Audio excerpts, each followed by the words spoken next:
ನನ್ನ ಹೆಸರು ಮಾಣಿಕ್ಯ. ನಾನು 5ನೇ ತರಗತಿಯಲ್ಲಿ ಓದುತ್ತಿದ್ದೇನೆ. ಇಂದು ನಮ್ಮ ಶಾಲೆಯಲ್ಲಿ ಗಿಡಗಳನ್ನು ನೆಟ್ಟಿದ್ದಾರೆ.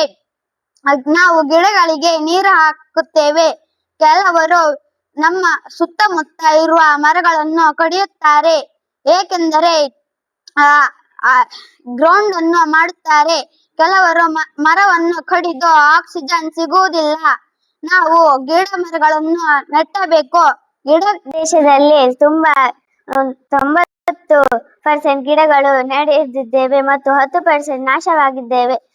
ನಾವು ಮೊದಲಿಗೆ ನೆನೆಸುತ್ತಿದ್ದೆವು ನಮ್ಮ ಅರಣ್ಯ ಸಂಪತ್ತು ಯಾವಾಗಲೂ ನಾಶವಾಗುವುದಿಲ್ಲ ಎಂದು ನೆನೆಸುತ್ತಿತ್ತು. ಆದರೆ ಈಗ ಈ ಮನುಷ್ಯರು ನಮ್ಮ ಅರಣ್ಯವನ್ನು ಹಾಳು ಮಾಡುತ್ತಿದ್ದಾರೆ. ನನ್ನ ಹೆಸರು ಪ್ರಿಯಕುಮಾರಿ. ನನ್ನ ಶಾಲೆಯ ಹೆಸರು ಶಕ್ತಿ ಪ್ರಶಾಲೆಗಾವಳಿ.